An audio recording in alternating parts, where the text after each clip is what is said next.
La balado-diffusion de cette semaine est une présentation de JN Auto, vente et financement. Voiture presque neuve, plus de 35 véhicules électriques à partir de 50 $ par semaine. On peut vous donner les résultats de l'Assemblée générale annuelle de l'AVEC 2018. Le tout s'est passé au Salon du véhicule électrique de Montréal. La compagnie BYD, on s'entretient avec les gens de E-Taxi, ça s'en vient à Montréal. Des nouvelles bornes de recharge s'en viennent en Gaspésie et d'autres à Montréal. On aura une subvention de 2000 $ lorsqu'on achète un véhicule électrique à Laval. Les toutes nouvelles statistiques sur les véhicules électriques au Québec, il y a maintenant près de 25 000 voitures qui sillonnent nos routes. Qu'est-ce qui explique la méconnaissance des véhicules électriques de la part des concessionnaires du Québec? Tout ça et bien plus encore dans ce 32e épisode du balado « Silence, on roule ».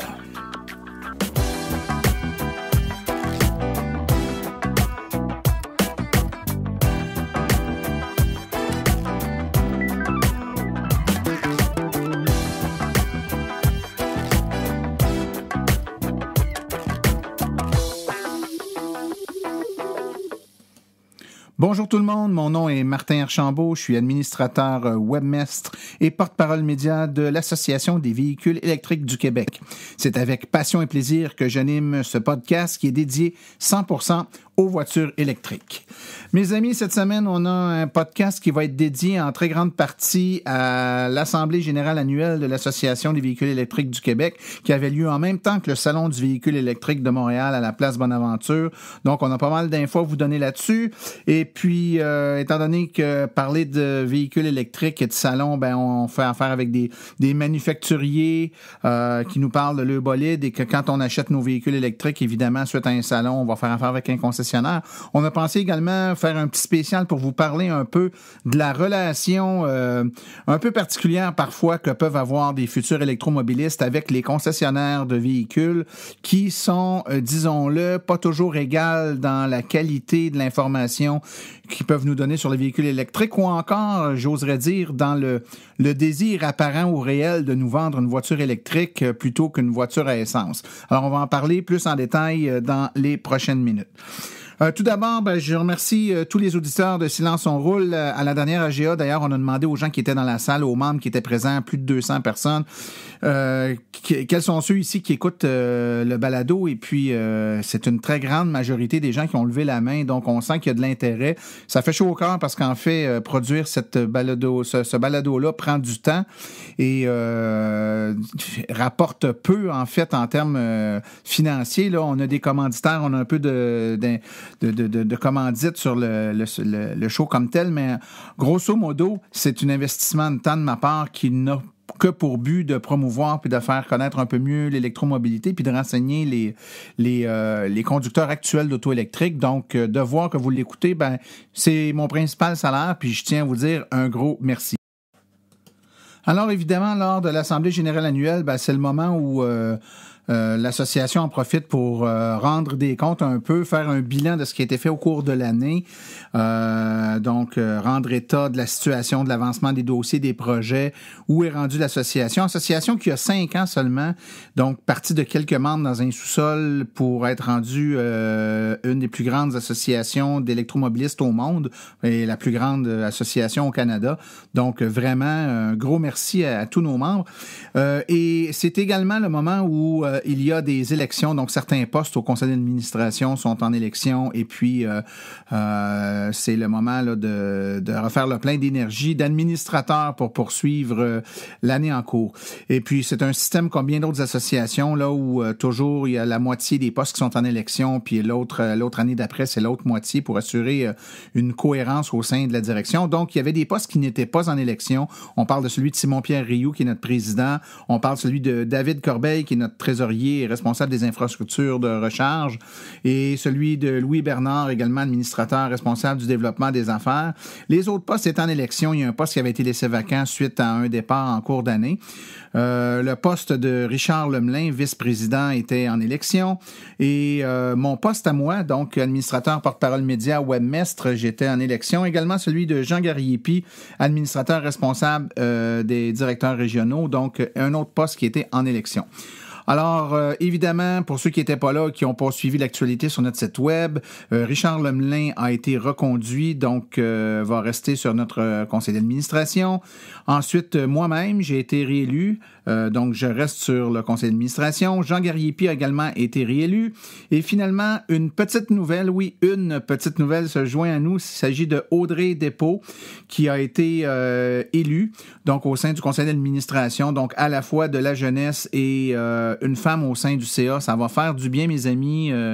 On travaille fort depuis 2 ans, je dirais plus particulièrement là, à changer notre image et essayer de cibler un peu mieux la clientèle féminine, qui n'est pas une clientèle naturelle pour tout ce qui touche aux véhicules. Puis notre association en était une aussi assez masculine, il faut le dire. Donc, le message, notre approche, notre façon de communiquer, on a fait des efforts, on a travaillé avec des firmes de communication pour essayer d'améliorer un peu cet aspect-là. Puis le fait d'avoir une femme au sein du CA, je pense que ça va nous donner un peu de fraîcheur, puis une vision un peu différente, une vision qu'on cherche à aller chercher. Donc, on est très contents, puis on espère qu'il y a d'autres femmes qui voudront s'impliquer, que ce soit sur le CA ou dans nos directions régionales. Avouons-le, notre association en a bien besoin. Alors, suite à l'élection, donc en fin de journée le samedi, d'avant-midi, devrais-je dire, le samedi, tous les membres de l'AVEC qui étaient sur place pour participer à l'Assemblée générale avaient une entrée gratuite au Salon du véhicule électrique de Montréal, gracieuseté de notre collègue et ami, M. Louis Bernard, qui est en même temps là, le promoteur du salon. Donc, on a eu la chance de visiter le salon. Évidemment, l'AVEC, on avait un kiosque, on était sur place pour tout le week-end, mais quand même, nos membres ont pu faire le tour, visiter l'ensemble des véhicules qui étaient là. Beaucoup de véhicules. Il commence à y avoir du choix, autant dans le tout électrique que l'hybride branchable. Super intéressant. Donc, les manufacturiers étaient là, presque tous. Je dis presque, là, parce que certains gros joueurs étaient quand même absents. C'est le cas de Volkswagen, qui peine à être capable d'envoyer des véhicules chez les concessionnaires pour être capable qu'on les achète. Donc, il y a très peu de e-Golf disponibles sur le marché. Puis, je pense que je sais pas si c'est pour cette raison-là, mais Volkswagen n'était pas au salon. Kia aussi qui brillait par son absence. Pourtant, la Kia Soul est un véhicule électrique très populaire au Québec. Il y a des modèles qui s'en viennent quand même. Sa compagnie sœur Hyundai était là, par contre, avec la Ioniq, avec un prototype de la Kona qui était sur place. Ça a attiré beaucoup de gens, beaucoup d'intérêt pour ce véhicule-là. On va en parler d'ailleurs plus en détail de la Kona dans un prochain podcast, là, peut-être le prochain ou l'autre après, là, on verra, mais on a fait une entrevue qu'on va pouvoir vous diffuser très bientôt, où on va vous parler de la future Hyundai Kona.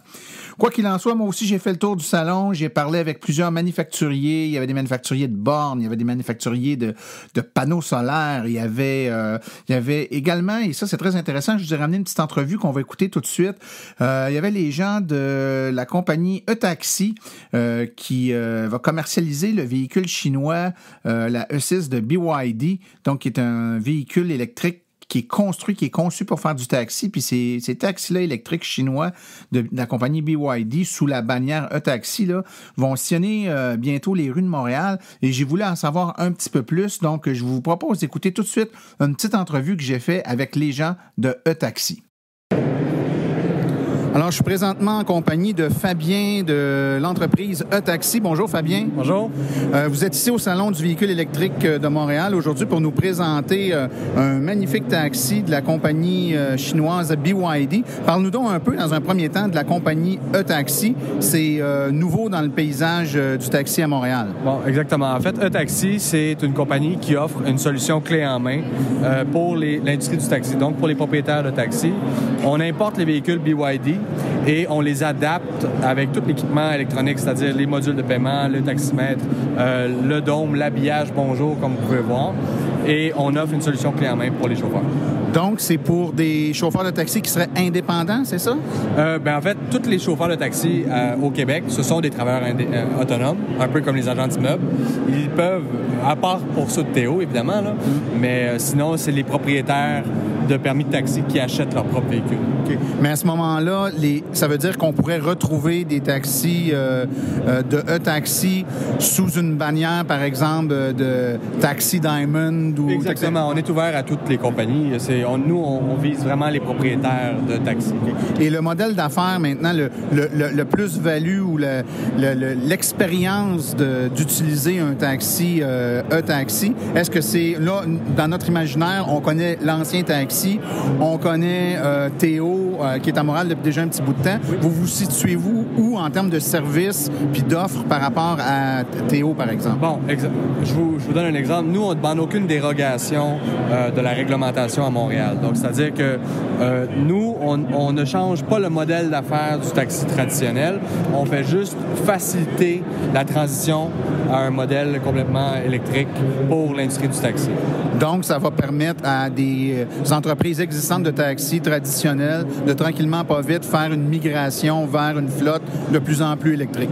Exactement. En fait, il faut comprendre, l'industrie du taxi, c'est exactement comme les agents d'immeubles, les courtiers immobiliers.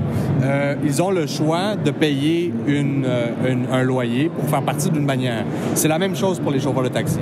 Alors, c'est le propriétaire de taxi paye un loyer, une cotisation à une compagnie de taxi, exemple Hochelaga ou Diamond ou Angrignon, et il mettre le dôme pour recevoir des appels. Mais à part de ça, nous, on vise vraiment les propriétaires de taxi. OK. Maintenant, si on parle un peu plus du véhicule, j'imagine que tu peux nous en parler un peu. Les véhicules BYD, on les connaît, en tout cas, nous, à l'AVEC, on en parle depuis longtemps. C'est des véhicules hyper répandus en Asie particulièrement. On les a pas vus à peu près pas du tout par ici. Et là, on a un modèle ici qui est le E6, si je ne me trompe pas. C'est bien ça?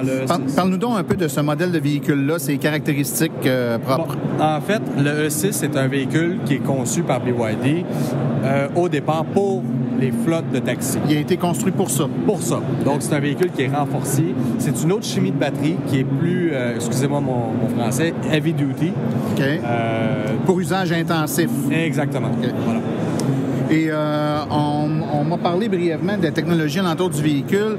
Je me trompe si je dis que la recharge rapide sur ce véhicule-là ne s'effectue pas avec les mêmes standards que les véhicules qu'on est habitué de voir ici en Amérique. En ce moment, c'est exact. On travaille actuellement avec Daniel Breton, l'ancien ministre de l'Environnement. On l'a engagé à titre de consultant et on parle beaucoup avec Bectrol pour développer une technologie pour l'adapter aux bornes de niveau 3 actuelles ici au Québec. Mais au moment où on se parle, c'est de la recharge rapide en courant alternatif plutôt qu'en courant continu, c'est possible? C'est exactement ça. Okay. En fait, le convertisseur est à l'intérieur du véhicule et non pas dans les bornes. OK. Bien, je te remercie beaucoup pour ton temps. Merci. Au revoir.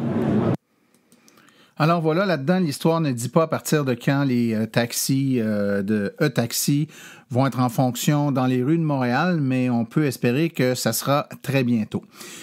Maintenant, comme je vous ai dit, c'est une émission un peu spéciale parce que j'ai une entrevue dans quelques instants où on va parler des expériences pas toujours heureuses qu'on peut avoir lorsqu'on fait des visites chez des concessionnaires pour s'acheter un véhicule électrique. On n'est parfois pas reçu, du moins à la hauteur de nos attentes. Et puis, on va en débattre avec une entrevue fort intéressante avec 3 invités. L'entrevue était un petit peu plus longue que d'habitude, mais je voulais laisser le temps quand même d'en discuter. Vous allez voir, ça a été très intéressant, très enrichissant comme échange. Donc, cette semaine, on va faire relâche de la chronique Véhicule électrique 101 pour laisser un petit peu plus de place pour mon entrevue. Donc, tout de suite, après la pause, on écoute les nouvelles dans le monde de l'électromobilité.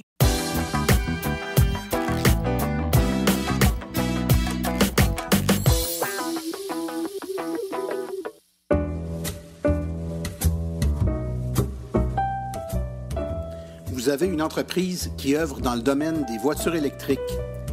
Vous aimeriez faire de la publicité là où l'auditoire est constitué à 100% d'adeptes de véhicules électriques? Écrivez-nous à info@aveq.ca afin d'avoir toutes les modalités de publicité, autant dans la balado-diffusion que sur notre site web et nos autres médiums.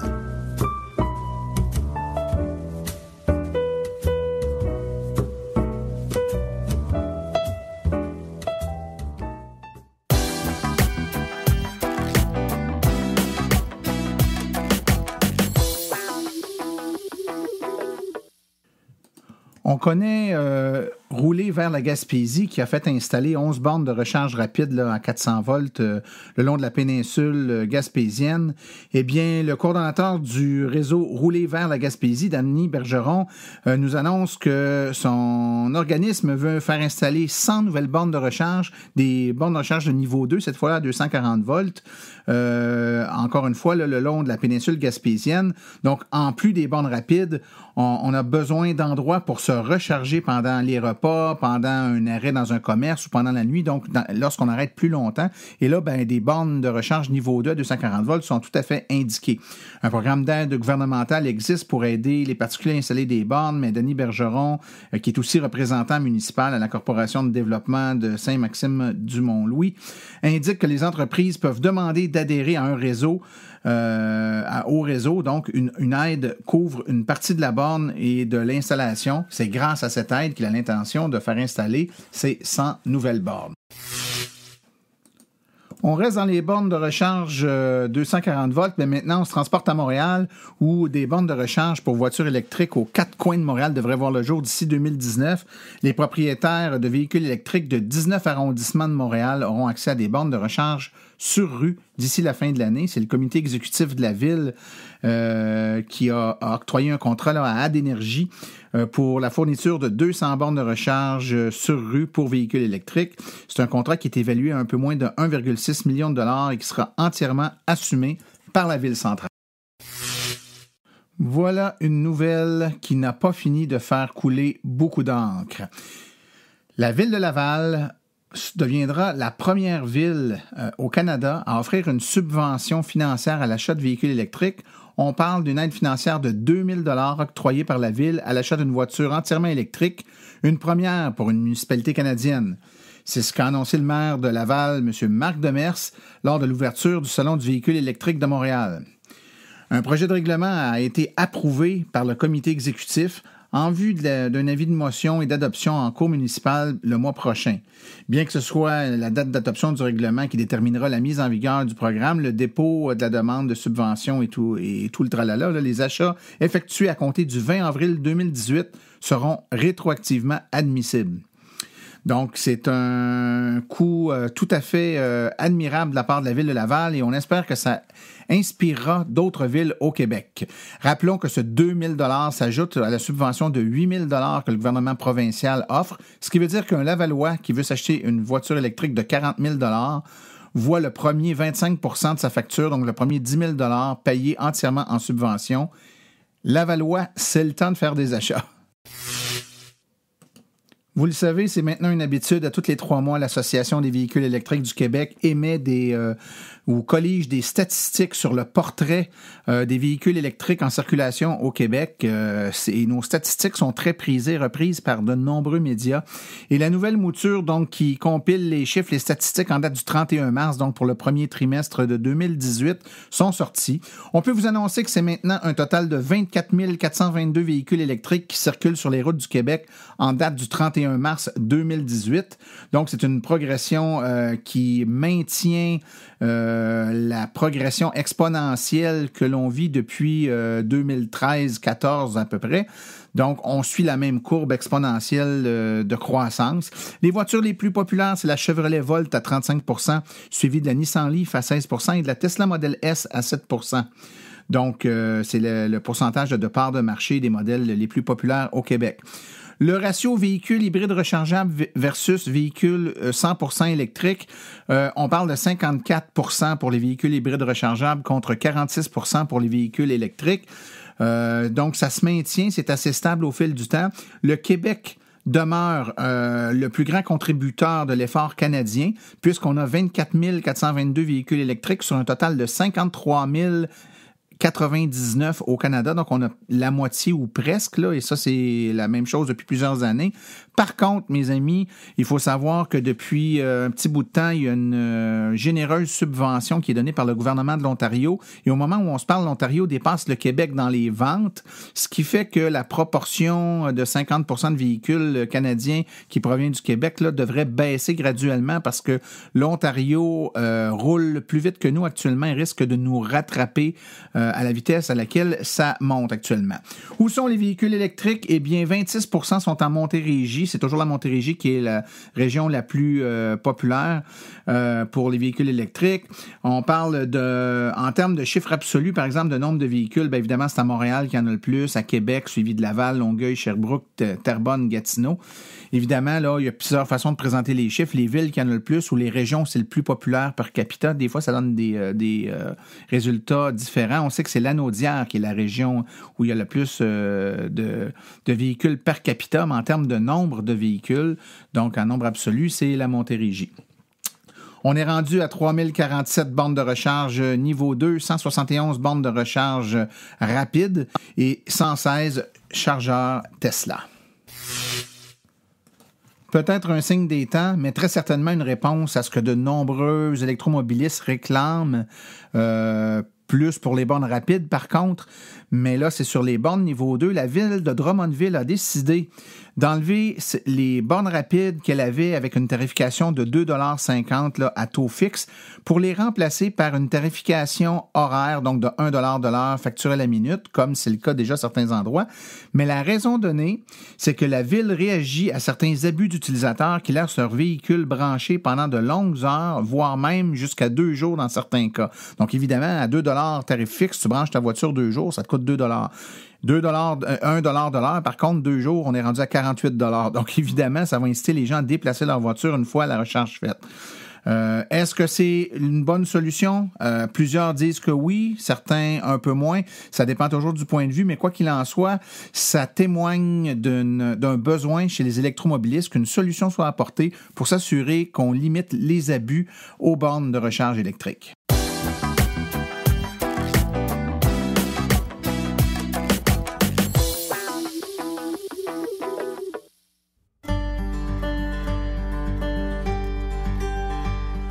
La mission de l'AVEC se résume comme suit. Donner une information neutre et objective aux électromobilistes actuels et futurs, tout en représentant leur intérêt auprès des acteurs du milieu. L'AVEC se veut aussi un acteur stimulant en matière de politique québécoise en transport électrique avec plusieurs participations à des commissions parlementaires. Elle est également une référence en électromobilité pour de nombreux médias québécois. Ce que vous pouvez faire pour l'AVEC? Si vous avez une bonne plume, nous recherchons des rédacteurs. Si vous êtes propriétaire de véhicules électriques, participez à nos forums pour partager votre expérience. Vous connaissez un propriétaire de véhicules électriques? Faites-lui connaître notre site. Vous connaissez un vendeur de véhicules électriques? Laissez-lui notre carte d'affaires. Vous voulez installer une borne chez un commerçant ou au travail? Consultez nos guides. Vous voulez vraiment nous faire plaisir? Devenez membre de notre association. Vous voulez devenir partenaire ou annoncer sur notre site? Contactez-nous à info@aveq.ca. L'Association des véhicules électriques du Québec, la référence en électromobilité.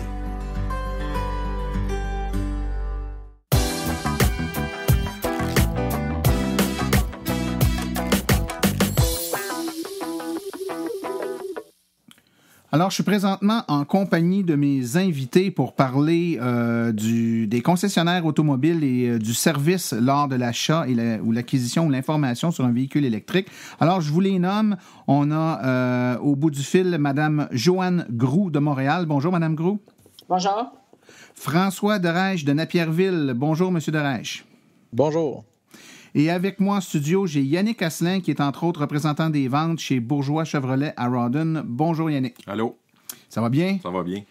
Good. Alors, je vous explique un peu le but de l'exercice. On a souvent des échanges avec soit des membres ou des gens qui viennent sur notre page Internet, notre site Facebook. Et puis, il y a des échanges au fait que parfois, on a l'impression que lorsqu'on arrive chez le concessionnaire pour faire l'acquisition d'un véhicule électrique, ben, d'une part, on n'est pas accueilli à bras ouverts pour ce qui est de l'aspect électrique. Donc, oui, le concessionnaire est content de nous voir, mais veut tranquillement nous diriger vers un véhicule à essence plutôt qu'un véhicule électrique. Puis, dans d'autres cas, on a l'impression qui nous donne une information, ma foi, volontairement ou non, erronée, ce qui nous amène à vivre une expérience pas trop agréable finalement.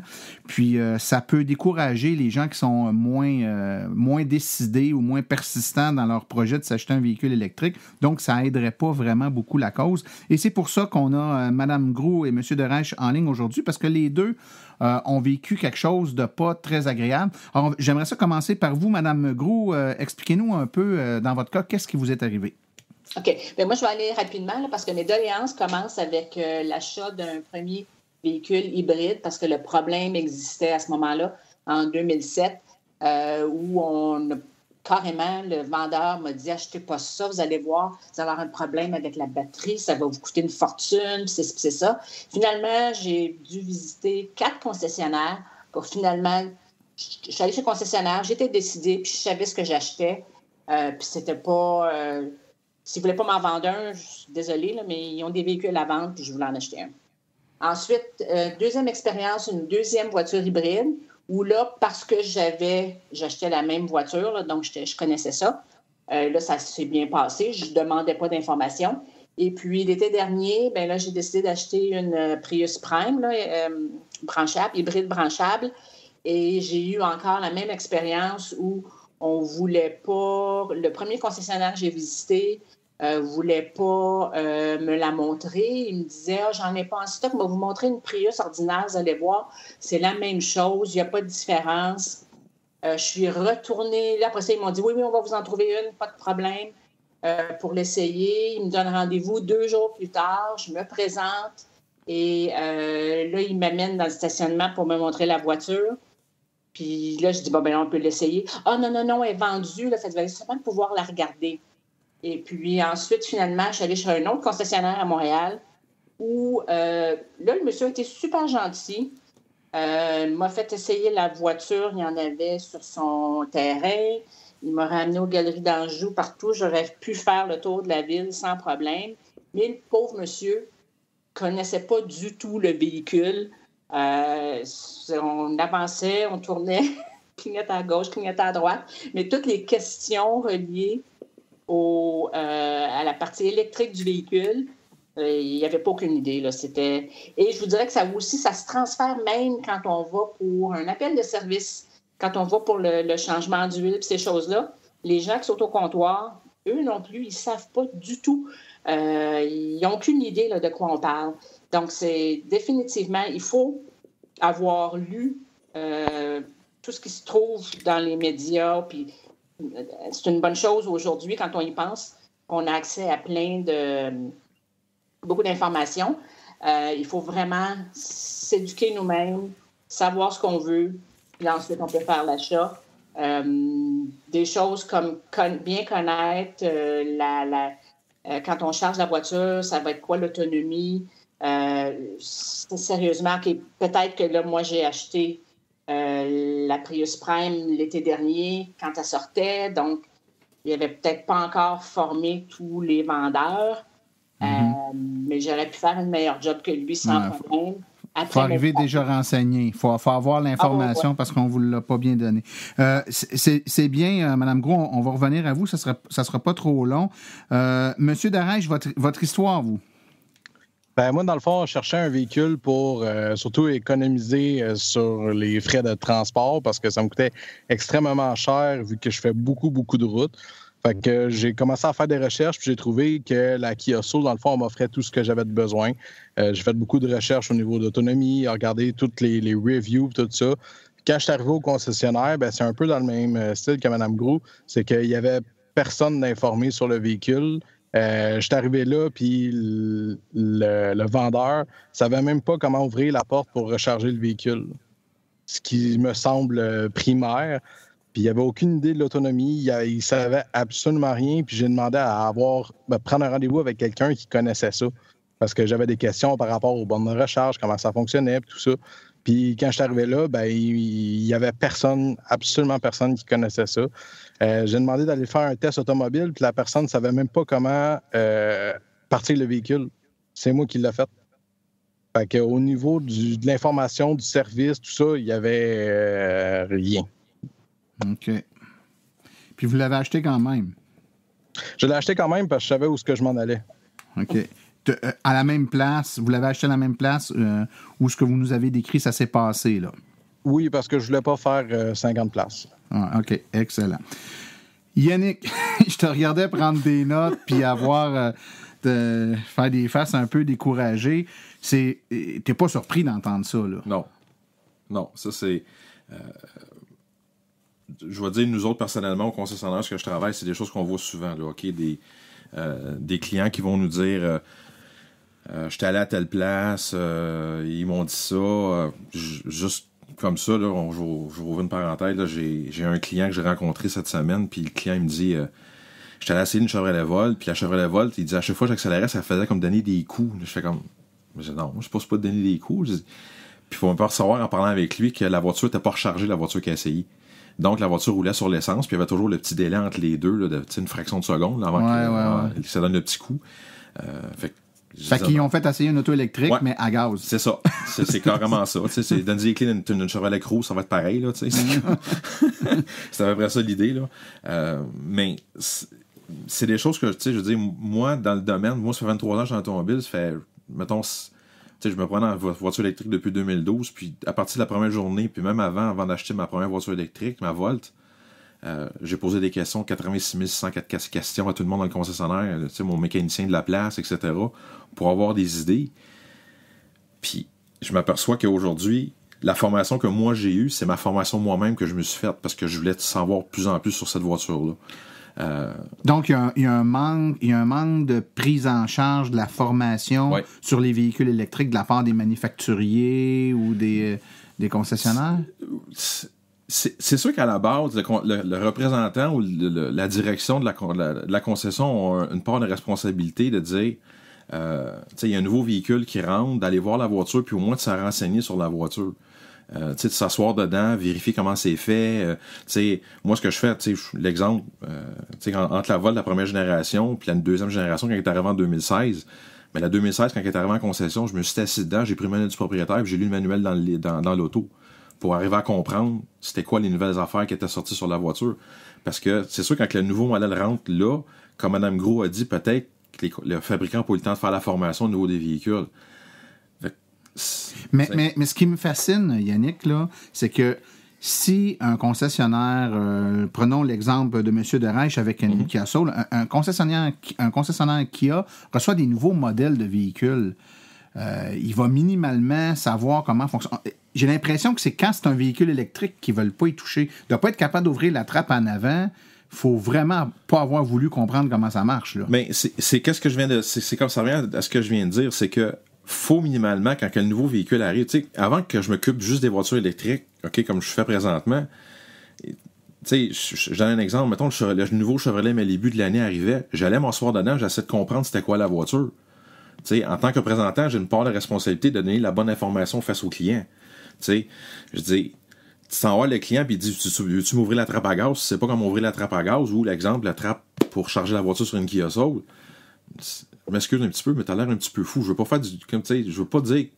Il y a une part de responsabilité là-dedans. Il y a quand je peux dire ça, il y a des choses minimales que le représentant devrait savoir sur une voiture X, Y, Z, que peut-être que ton fabricant t'a pas donné encore ta formation, mais si tu veux t'occuper de cette voiture-là puis répondre à un client sur cette voiture-là, s'il vous plaît, renseigne-toi un petit peu sur la voiture au moins.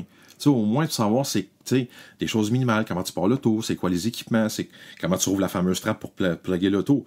Ça m'est arrivé, moi, qu'une Kia Soul, j'ai repris une Kia Soul en échange, la trappe, je savais pas comment l'ouvrir, là. Je me suis testé en charge, je disais, regardons, il y a un piton, on pèse dessus, on va ouvrir la trappe. Ça prend un minimum d'effort. Ça prend un minimum d'effort.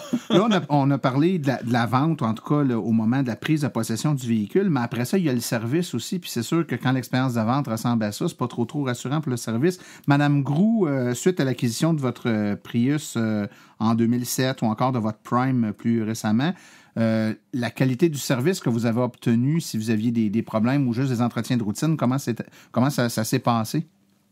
Bien, je pense que l'entretien... Chaque concessionnaire là, certifie un nombre là, de mécaniciens. Moi, je veux dire, on ne parle pas là, aux mécaniciens, là, fait qu'on ne sait pas, mais c'est surtout là, les employés qui sont au comptoir, qui nous accueillent. Et puis, des fois, on a des questions sur la voiture. Ça, peut-être que ça fait un petit bruit bizarre, etc. Et là, on voit que l'employé qui est au comptoir, là, lui, il n'y a pas... Puis celui que j'ai vu, là, j'en ai vu un là, il y a peut-être un mois pour le premier changement d'huile. Le jeune homme, il me dit, il dit, vous savez, madame, moi, je ne connais pas ça du tout, cette voiture-là, mais faites-vous-en pas parce que notre mécanicien, ça fait 30 ans qu'il fait ça, puis lui, il est certifié hybride électrique, puis il sait comment ça fonctionne. Mais c'est les gens qui sont, je pense, sont les gens de première ligne là, qu'on rencontre, que ce soit les vendeurs ou les gens qui prennent des appels de service. C'est eux qui, selon moi, manquent d'informations. Puis dans le cas de Toyota, j'ai aussi l'impression que c'est une question pour le vendeur au niveau de sa motivation. J'ai l'impression qu'ils n'ont pas nécessairement beaucoup d'inventaire de ces véhicules-là quand ils sortent. Puis le vendeur a peur de ne pas faire une vente parce que finalement, je ne sais pas, là, il n'y aura pas la couleur qu'on veut ou quelque chose comme ça. Fait qu'ils se disent, on va essayer de les envoyer ailleurs sur des véhicules que je sais que j'en ai un inventaire puis que je vais pouvoir faire une vente puis que la cliente elle va avoir sa voiture rapidement. Fait que je pense que ça joue un peu. Oui. Monsieur Derège, vous, côté service, depuis que vous avez votre Soul, comment ça se passe? Ben, c'est difficile pour moi de le dire un peu parce que je l'ai acheté en février cette année, puis j'ai actuellement juste 8200 km. Fait que j'ai pas eu à faire d'entretien encore, mais j'ai déjà peur un peu de... Quand tu dis le gars n'est pas capable de la charger, c'est pas rassurant sur l'entretien. Je regardais... Juste ajouter une chose, ouais. C'est que moi, dans la vie, je suis un vendeur. Pas de voiture, là, mais je suis un vendeur. Puis si jamais quelqu'un me pose une question puis que je connais pas la réponse, ben je vais dire, attends une minute, je vais m'informer puis je vais te revenir avec ça parce que je peux pas dire au gars, ben je connais pas ça, puis gars, je vais te montrer d'autres choses à la place que je connais, puis ça va être ça. Ouais, mais il y a l'autre aussi, c'est pas si pire, vous avez pogné un représentant qui va dire, moi je connais pas ça, au moins il est honnête un petit peu, mais il y a l'autre représentant qui va dire que lui va sortir, je m'excuse d'expression, une niaiserie, pour avoir de l'air peut-être intelligent face à ce client-là, mais le client, il connaît déjà peut-être la réponse à cette affaire-là, c'est juste comme un test. Parce que je rencontre souvent des clients qui vont me dire « Ah, je me suis renseigné sur Facebook, je me suis renseigné sur telle affaire. » Ils me posent une question, puis je le vois que la question, c'est comme un test qu'il veut faire, vérifier, voir si je connais vraiment mon affaire, tu sais. Ouais. Puis quand j'y réponds, puis là, je vois, OK, on dirait que la pression du client vient de tomber. Oh, OK. Ouais, lui, il connaît ça, on va pouvoir jaser. On va pouvoir jaser, c'est ça. Fait que... Oui, effectivement. Mais il y a quand même une espèce de trame de fond sous-jacente. Et puis là, tu sais, on a parlé depuis le début beaucoup de vendeurs ou de je sais pas, soit les gens à l'accueil ou à l'information qui connaissent pas le véhicule. Il y a aussi le feeling parfois qu'ils veulent pas vraiment te diriger vers ça. T'as beau dire que, tu sais, parce qu'on dit souvent dans la vie, c'est une vente facile, le client il est arrivé, il savait exactement ce qu'il voulait, il n'a pas besoin d'y vendre, il est venu, et ça arrive souvent dans le véhicule électrique. Le gars, il rentre, je veux tel modèle, la couleur, bon. Et puis là, on a essayé de me persuader d'acheter d'autres choses. Alors, à partir du moment où je suis un concessionnaire Kia ou Toyota, dans les exemples qu'il y a avec nos invités aujourd'hui, qu'on connaît exactement le modèle qu'on veut, mais que le vendeur essaie de nous persuader de prendre un autre modèle, comment t'expliques ça? Qu'est-ce qui justifie ça? Moi, j'aurais plus tendance à penser par rapport à l'inventaire. Un représentant, ce que des fois les gens ne savent pas, c'est le représentant il est payé au moment qu'il va livrer la voiture. Okay? Donc, exemple, si le client, c'est pas le client, je veux dire, si le concessionnaire n'a pas la voiture en inventaire et qu'il doit faire une commande, lui, de son côté, il va dire, bon, je vais être payé peut-être dans 2, 3, 4, 5 mois, le temps que la voiture, elle arrive. Dans le cas de l'auto électrique, souvent, il y a des attentes qui sont très longues. Il y a des délais, tu sais, des fois, on peut être victime de notre succès. Tu sais, moi, dans mon cas, on a eu jusqu'à des 9 mois d'attente pour la Chevrolet Bolt parce que tout le monde voulait acheter chez nous, on connaissait ça, tu sais. Ouais. Fait que c'est sûr que t'arrives à un cas comme ça, c'est 6, 7, 8, 9 mois d'attente.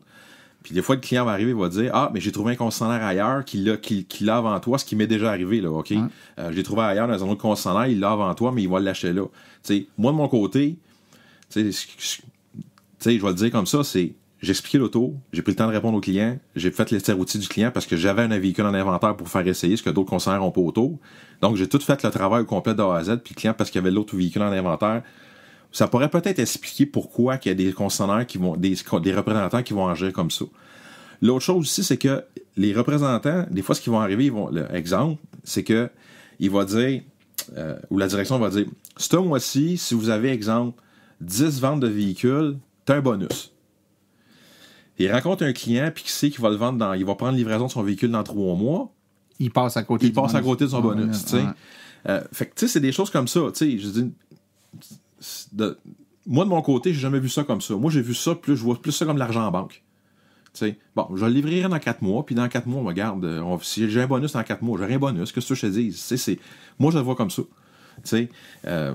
Par contre, toi, t'es dans une boîte là, où c'est de l'électrique.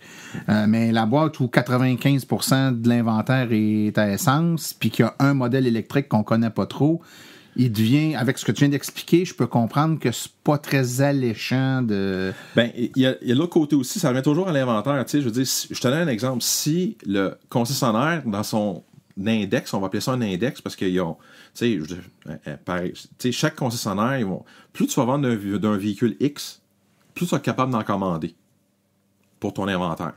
Fait que quand tu arrives avec un véhicule, exemple, puis tu as 6 clients qui veulent avoir, exemple, un véhicule électrique, et tu sais qu'exemple, dans ton index, que tu vas en avoir 2, t'en as 4 que tu livreras jamais à ce client-là. Fait que toi, en tant que représentant, le client rentre, en général, dans les concessionnaires, il y a des tours à répondre.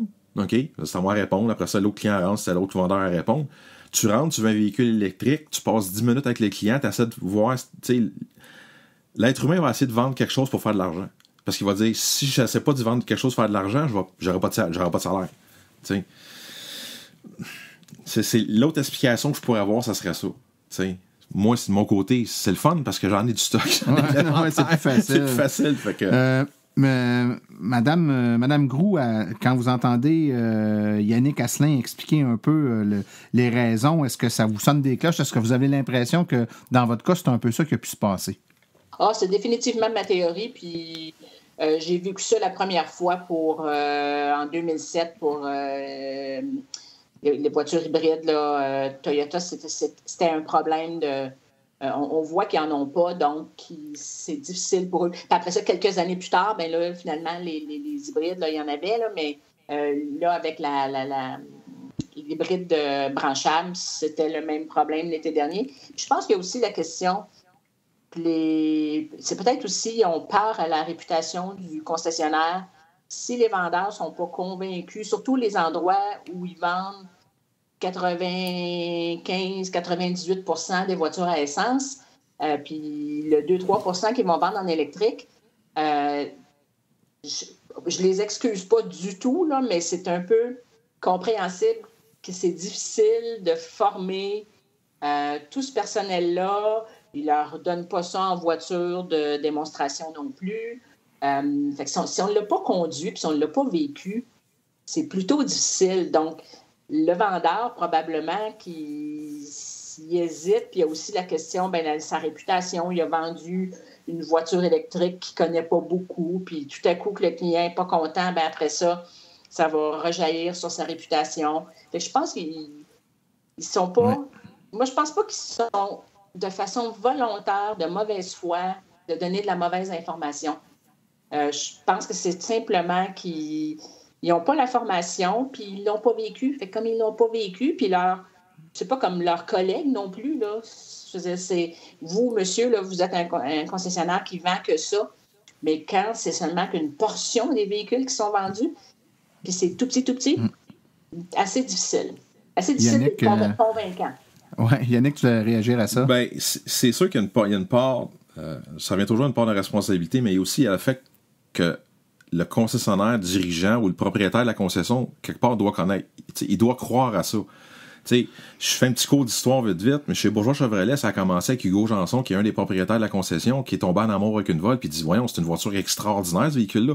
Pourquoi que tous mes clients se promènent pas là-dedans? Et ça a commencé comme ça. Il a commencé à former les représentants par rapport à cette voiture-là. Ça venait directement de la direction. Si tu veux vendre une voiture électrique, il va falloir que tu te promènes un mois avec pour que le représentant vive ça. C'est quoi avoir une voiture électrique? Je veux dire, si ça vient pas d'en haut puis que la concession lui regarde juste ça pour dire OK, c'est un char de plus, c'est un char de moins, que tu vends un char à gaz ou un char électrique, ça change rien à ma vie. Mais justement, tu me rouvres une belle porte, Yannick, puis je voulais parler de cet aspect-là. Une perception qui est souvent... que plusieurs personnes ont, et que j'aimerais que tu nous dises si elle est fondée ou pas. Bon, prenons le cas de la Bolt, là, parce que je vais prendre de quoi qu'il n'y a plus de gaz pantoute là, pour que mon explication marche. C'est pas le fun pour un concessionnaire de vendre des autos électriques parce que d'une part, il peut pas nous vendre une garantie prolongée, sa transmission, ses changements d'huile, puis l'entretien, après, on sait que sur une auto 100% électrique, bon oui, il y a un entretien, mais je veux dire, depuis 2011 que je roule l'électrique, moi, puis j'ai pas fait... Je suis allé, là, mais ils ont rien fait de ça. C'est pas payant pour eux autres après coup. Fait que souvent, on se dit, non, c'est pas le concessionnaire, c'est le fabricant qui en fabrique pas beaucoup. Oui, mais le concessionnaire, lui, ce qui est pas intéressé, c'est quand il vend une auto 100% électrique, il fera pas d'argent sur l'entretien puis les services auxiliaires qu'il pourrait vendre. Est-ce que c'est une perception qui est justifiée? Oui. Moi, je vais dire oui. Après 23 ans d'automobile, j'ai travaillé dans... j'ai pas fait énormément de concessionnaires dans ma vie, là. Mais j'ai certaines places que le département des ventes, c'était pas la vache on dit la vache à lait. La vache à lait du concessionnaire. Il y a même des départements des ventes que sont déficitaires. Mais c'est le département du service et des pièces en arrière qui font faire que le concessionnaire va faire de l'argent. Mais là, quand tu arrives, tu te dis, mais t'as plus de changement d'huile, t'as plus ci, t'as plus ça. T'sais, ça fait que mais de l'autre côté, il faut que les concessionnaires comprennent que la voiture électrique, ça reste que c'est une voiture. La voiture parfaite n'existe pas. Elle va briser quand même, mais au lieu de faire des entretiens, qui va, exemple, un changement d'huile, qui va faire, je vous donne un exemple, qui va charger 75$, il va peut-être, en tout et partout, avoir peut-être 40-45$ de temps pour le mécanicien pour le faire, puis d'huile, puis de filtre, etc., puis il fait, mettons, 30$ de profit. Ben, quand sa voiture va briser, au lieu de faire 30$ de profit, il va peut-être en faire 200$. T'sais? Fait que c'est juste... Ça déplace. Ça déplace, puis il faut juste tu sais, c'est comment je pourrais dire ça? Le domaine automobile, c'est gros, c'est un gros paquebot, puis c'est dur à déplacer, puis à changer les mentalités là-dedans. OK? Mm-hmm. C'est très, très dur. OK? Tu sais, mais comme je reviens à dire, la voiture parfaite n'existe pas, elle va briser quelque part. Quand même, tu l'as que ta Nissan Leaf, tu dois faire l'entretien des freins, le nettoyage des freins une fois par année. Ben, tu vas changer la chose différemment. Au lieu de voir le client 2 fois par année faire un changement d'huile, tu vas faire, exemple, 30$ de profit à chaque fois, mais tu vas avoir un nettoyage de freins, mais tu vas peut-être faire, au lieu de faire 2 fois 30, tu vas peut-être faire 60$. C'est juste une autre façon d'arriver en bout de ligne différente que tu vas dire, OK, oui, je fais de l'argent en bout de ligne. OK. Est-ce que je peux ajouter une parenthèse? Ben oui, allez-y, monsieur. C'est que tu as dit, les concessionnaires, ils ne pourront pas vous proposer une garantie sur la transmission, puis sur ci, puis sur ça. Mais moi, ils m'en ont proposé une, garantie moteur avec des changements d'huile, puis tout ça. Oui, mais ça, je veux dire, moi-même, en tant que, ce que je peux vous offrir une garantie prolongée sur une Chevrolet Bolt, c'est... on va expliquer au client que, bon, exemple, la voiture est garantie pendant 3 ans ou 60 000 km, puis par la suite, après ça, tout ce qui est, à part, la batterie, le moteur électrique, le convertisseur électrique, etc., il va encore être garanti 8 ans, mais le restant de la voiture ne sera pas garanti, comme, la climatisée, les vitres électriques, les mais lui, il y a une auto 100% électrique, puis on lui a vendu des changements d'huile. Mais ça, c'est un petit peu, c'est sûr que le côté, ça revient à ce que je disais, ça revient avec la formation. Ouais. Je veux dire, si vous rencontrez la personne, la directrice commerciale ou le directeur commercial qui arrive là, puis que lui, il regarde une Kia Soul, mais il regarde pas que c'est une EV. Je veux dire, lui, il passe à cassette, puis il est parti, là. Je veux dire, lui, changement d'huile, pas de changement d'huile, ça change rien. Mais tu sais, ça revient à la base. Sa formation. Ouais, c'est vraiment très bien formé. Écoutez, en terminant, on ose espérer que où on est rendu en 2018, puis la roue continue de tourner, puis je pense que le mouvement du véhicule électrique n'est pas là pour s'arrêter prochainement. Ça ne peut que s'améliorer, du moins on l'espère, quoiqu'il y a un plus grand nombre de concessionnaires qui ont de l'électrique, fait qu'il y a un plus grand nombre de gens à former, me direz-vous, mais quand même, je pense que les mentalités évoluent un peu.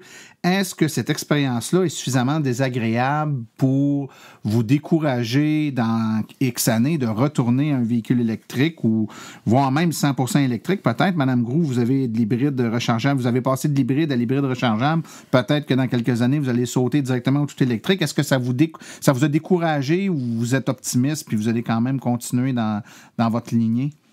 Ah non, ça ne m'a pas du tout découragée. Je pense peut-être le genre de consommatrice que je suis, là, où je m'informe puis je sais ce que je veux. Donc, il faut que je visite plusieurs concessionnaires. Là. La dernière fois, j'ai fait comme 4 visites à 3 concessionnaires différents. Mais je ne suis pas découragée. Là. Ça ne changera pas. Ça changera pas ce que j'ai l'intention d'acheter. Monsieur Darèche, vous, de votre côté? Ben, vu le nombre d'avantages qu'on a en véhicule électrique, que ce soit pour sauver des coûts d'entretien, des coûts au niveau du gaz, puis tout ça, ben moi, c'est définitif. Je ne retourne plus jamais. Ben, il ne faut jamais dire jamais, là. Je ne retourne plus jamais en véhicule à gaz, c'est sûr et certain. Peu importe le service que je vais avoir. Yannick? En tout cas, honnêtement, moi, je suis content d'entendre ce que vous dites parce que moi, je suis un vendu véhicule électrique. Là, les gens qui me connaissent, là, à chaque fois qu'ils disent on pose une question sur un char électrique à Yannick, c'est fini, on est parti pendant 1 heure. Là. Ça m'encourage beaucoup parce que moi, j'ai toujours la crainte de dire un client qui va avoir une mauvaise expérience au niveau de la vente, etc., qui va dire en fin de compte, je vais acheter une voiture à essence, ou carrément on va perdre ce client-là peut-être à vie pour une voiture électrique parce qu'il y a eu un mauvais service quelque part. Juste entendre ce que vous dites là, moi, ça m'encourage. Mais le plus gros, c'est l'essayer, c'est l'adopter. Puis pour l'essayer, il faut qu'il y en ait. Il faut laisser ça. Pour l'essayer, plus ça va, plus ça commence à en avoir, ça c'est correct, mais oui, l'essayer, c'est l'adopter, mais de l'autre côté, si le représentant vous répond des choses qui sont peut-être pas tout à fait exactes ou vous décourage, comme le fait que Mme Gros disait, vous allez avoir des problèmes avec la batterie, avec ça, touchez pas à ça, etc. Mme Gros a mis son pied à terre et a dit non, c'est ça que je veux, mais peut-être qu'une autre cliente aurait dit dans le fond, peut-être, c'est vrai, j'aurais des problèmes de batterie. Mais de l'autre côté, il faut vous regarder, vous allez avoir autant des problèmes de moteur. C'est ça. Il n'y a rien de parfait. J'ai croisé une dame à une borne qui avait le même véhicule que moi. Puis le vendeur, il avait dit oui, il n'y a pas de problème, tu vas pouvoir faire aller-retour chez vous, ce qui est à dire Granby à Montréal, aller-retour. Sans charger, il n'y a pas de problème. Puis elle l'a vendu à cause de ça. Il a mal évalué son besoin. Ouais, moi je vous dirais, là, puis moi, je ne vends pas d'auto. Je suis à l'association. Fait qu'il y a des gens qui ont des autos électriques de toutes les marques, de tous les modèles. Puis je vous dirais que de ce qu'on parle depuis le début, là, l'incompétence ou le manque de compétences, de connaissances de certaines personnes, de certains vendeurs, le plus gros dommage, il est là. À mon sens, là, les gens qui ont acheté un véhicule pour réaliser au bout de quelques mois que le véhicule ne leur permettait pas de se rendre là où ils voulaient aller. Ça, pour moi, c'est catastrophique parce que là, tu viens d'investir 25, 30, 35 000, 40 000 $ dans un véhicule pour te rendre compte que tu n'es pas capable d'aller travailler et de revenir, ou dans certains cas, dans le tout électrique, on t'a dit que ça le ferait, puis ça le fait la journée que tu l'achètes parce que c'est au mois d'août. Puis quand tu es rendu au mois de décembre, tu n'es plus capable d'aller travailler avec ton auto ou de mettre de chauffage dedans pour aller travailler. En mon sens, et je l'ai souvent fait là, en tant que conseil, là, je ne vends pas d'auto, dire à quelqu'un, regarde, c'est pas cette voiture-là, il faut que tu achètes. Il y en a d'autres qui vont répondre à tes besoins. La Volt qui va répondre à tes besoins. Mais puis moi, j'ai pas une Volt, j'ai une Nissan Leaf, mais je fais 100% de mes déplacements 100% électriques sans problème. Mais si je travaillais à Montréal puis je vivais à Granby, c'est pas une Leaf que j'aurais une Volt probablement moi aussi. C'est ça. Ou une Bolt. Comme tu dis, tu fais des mauvaises expériences. Je pense à un cas que j'ai vu passer sur Facebook. Le client, ça fait, mettons, 1 heure que sa nouvelle Chevrolet Bolt, puis le concernant, il a dit que sa Bolt a rechargé en 20 minutes. Dieu se sait qu'une 60 kW de batterie, c'est pas 20 minutes, là. Non, puis surtout pas une Bolt qui est pas très rapide au début de la recharge. C'est ça, tu sais. Fait que ce client-là, tu sais, de l'autre côté, tu sais, oui, il est content de partir avec sa voiture, puis 20 minutes après, ou une demi-heure, ou 1 heure après, il laisse, comme on dit, sa ballonne est pétée, là. Fait que... Puis ça laisse un mauvais arrière-goût, puis une perception fausse que la voiture est pas performante. Puis c'est pas que la voiture est pas performante, c'est que la façon dont les voitures sont faites, il n'y a aucune voiture électrique qui n'est pas une voiture ce qui n'est pas une Tesla, mettons des voitures à très haut prix. Il n'y a pas une voiture en bas de 50 000 que tu recharges 60 kWh en 20 minutes. Il n'y en a pas sur le marché actuellement. C'est pas que la Bolt n'est pas bonne, c'est que pour être capable de faire ça, ça prendrait une infrastructure de recharge différente puis des batteries de technologie qui coûteraient beaucoup plus cher que celles qu'on a là. Puis l'auto, c'est pas 45 000 qu'elle coûterait, ça serait probablement 95 000. Tu sais, en fond, ça revient à dire ce qu'on dit depuis le début, c'est la formation. De pas inventer des réponses faunées. Moi, je me souviens très bien d'avoir dit à un client qui était rentré qui était venu me voir, au kilométrage qu'il faisait, il regardait pour une Volt à l'époque, on parle de 2014 à peu près, il regardait pour une Volt à l'époque, j'ai dit, écoutez, j'ai au kilométrage de 40-50 000 km par année, c'est pas le bon char. Il faudrait peut-être vous faire des calculs, peut-être qu'une Tesla serait mieux pour vous. Mais moi, en tant que représentant, je viens de perdre une vente, là. Ouais. Sauf que le client, lui, moi, dans ma tête, j'aime mieux pour moi dire, j'aime mieux bien répondre à ce client-là, puis il va dire, hey, tu veux une Volt? Va donc voir Yannick chez tel concessionnaire, il va bien te répondre. Il m'a bien répondu, même s'il m'a pas vendu de char, parce qu'il me dit que ça serait mieux ce véhicule-là. Ouais. Et ce client-là m'a rappelé 3 semaines après, puis il a pris livraison d'une Tesla. Parce qu'il dit, un coup, je me suis fait faire mes calculs, comme tu me dis faire mes calculs, j'ai acheté ce char-là. Mais il m'a envoyé d'autres clients par après. Là. C'est ça. Mon gambling a été bon dans mon affaire. C'est là où on met nos valeurs de vendeurs à bonne place. Écoutez, Yannick Asselin de Bourgeois Chevrolet à Rawdon, Joanne Groux de Montréal, puis François Derage de Napierville. Merci tous les trois pour votre ouverture aujourd'hui, puis la discussion. Je pense que c'est bien intéressant, puis sans pour dire qu'on a réglé les problèmes du monde, au moins on était capable de mettre un regard un peu plus constructif. Puis je pense qu'avec un peu de formation, avec une compréhension que ce mouvement-là est pas là pour... c'est pas une roche dans le soulier, mais c'est une nouvelle façon de se déplacer. Je pense que les choses, au fil du temps, ne peuvent que s'améliorer. Alors, à vous trois, merci beaucoup et bonne fin de journée. Merci. Merci. Merci. Merci beaucoup. Au revoir. Au revoir. Au revoir.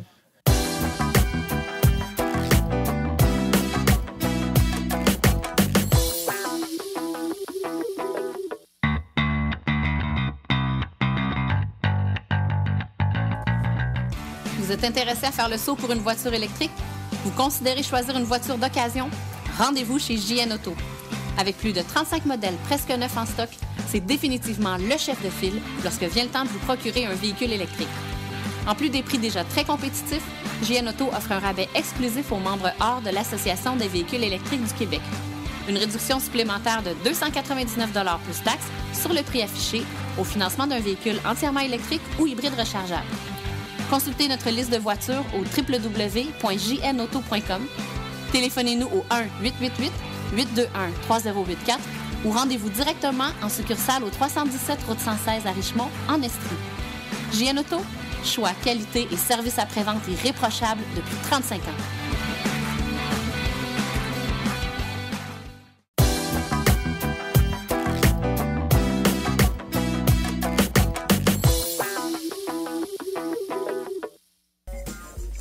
Voici les événements à venir dans les prochaines semaines dans le monde de l'électromobilité. 27-28 avril, c'est le Branchez-vous de Saint-Jérôme. C'est à la Vieille Gare, au 160 rue de la Gare à Saint-Jérôme, donc des essais routiers, kiosques d'information. Ensuite, le rendez-vous branché de Saint-Rémy, c'est le 5 mai, de 11h à 15h au centre communautaire de Saint-Rémy, au 25 rue Saint-Sauveur. Donc, encore une fois, conférence, essais routiers. L'AVEC sera panéliste et tiendra un kiosque d'information. Mascouche, rendez-vous nature, version 3.0, c'est le 6 mai de 9h à 16h au pavillon du Grand Coteau, 2510 boulevard de Mascouche à Mascouche. Branchez-vous Sherbrooke le 11 et 12 mai 2018 au centre récréatif de Rock Forest, 5265 rue de Gaspé à Sherbrooke. Et finalement, la fête de l'environnement de Rawdon, c'est le 12 mai 2018 au Collège Champagnard de Rawdon, conférence sur les véhicules électriques et activités pour toute la famille. Et n'oubliez surtout pas le 20 mai, c'est Saint-Lambert en fête, exposition de voitures classiques et électriques. Donc de 10h à 16h sur la rue Victoria-Saint-Lambert, une exposition de voitures classiques et des voitures électriques. Les bénévoles de l'AVEC seront sur place pour répondre à toutes vos questions.